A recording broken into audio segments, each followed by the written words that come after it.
হতে পারতেন ডাক্তার, সরকারি কর্মকর্তা, কিন্তু আজীবন লেখক হতে চেয়েছেন সব্যসাচী সৈয়দ শামসুল হক। খুব কম বয়সে বাংলা একাডেমি পুরস্কার পাওয়া লেখক শিল্প সাহিত্যের সব ক্ষেত্রেই নিজেকে ছাড়িয়ে গেছেন, তৈরি করেছিলেন নিজস্ব ভাষা স্বাতন্ত্রতা। আর এ কারণেই সৈয়দ হকের মহাপ্রয়াণ অপূরণীয় ক্ষতি বলে মনে করেন লেখক সাহিত্যিকরা। আলমগীর স্বপনের রিপোর্ট। কতটা মনের জোর থাকলে শৈশবেই ঠিক করা যায় ভবিষ্যতের লক্ষ্য। অকপটেই পিতাকে জানিয়ে দেয়া যায় যে তিনি লেখক হবেন। আমি লেখক হতে চেয়েছিলাম, আমার বাবা চেয়েছিলেন ডাক্তার করতে। আমি বলছি না, আমি লেখক হব। ধরলাপাড়ে বেড়ে ওঠা সেই কিশোর যে তার জেদ ধরে রেখেছিলেন সব্যসাচী নামেই তা প্রমাণিত। কবিতা, উপন্যাস, নাটক, চলচ্চিত্র, গান কিংবা অভিনয়, শিল্প সাহিত্যের সব ক্ষেত্রেই ছিল তার অবাধ বিচরণ। আর এ কারণে তিনি শুধু সাহস নিয়ে বলতে পারেন, সৃজনশীলতার ক্ষেত্রে স্বৈরতন্ত্র জায়েজ। যে কি বললো তাকাই লিখক।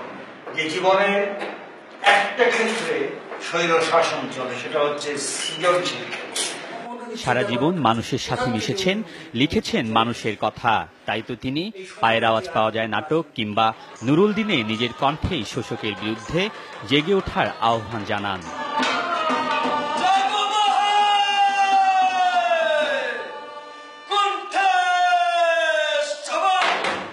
সে অভিজ্ঞতা সঞ্চয় করেছে জীবন থেকে, গ্রন্থপাঠ থেকে। এই অভিজ্ঞতাকে সাহিত্যে নিয়ে এসছে। কাজেই সাহিত্য অভিজ্ঞতার কারণে সমৃদ্ধ হয়েছে, সাহিত্য নিজের ভাষার গুণেও সমৃদ্ধ হয়েছে। তিনি সাহিত্যের সত্যিকার ভূমিতে পা রেখেছেন, যেখানে মানুষ আছে, জীবন আছে, মহাজীবন আছে। বিপুল বিচিত্র সৃষ্টির মাঝে সৈয়দ হক নিজেকে ছাড়িয়ে গেছেন প্রতিনিয়ত। নিজের লেখা সিনেমায় অভিনয় করেছেন, তার লেখনীতেই বেরিয়েছে জনপ্রিয় অনেক গান।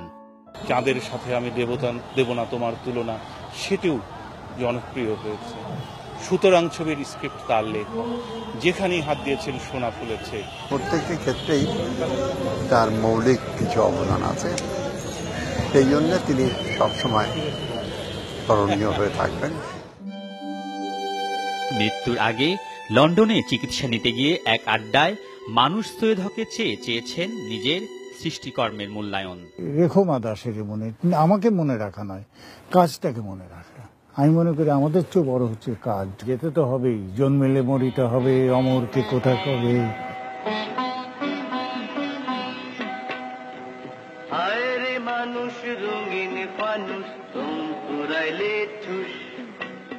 আলমগীর স্বপন, যমুনা নিউজ, ঢাকা।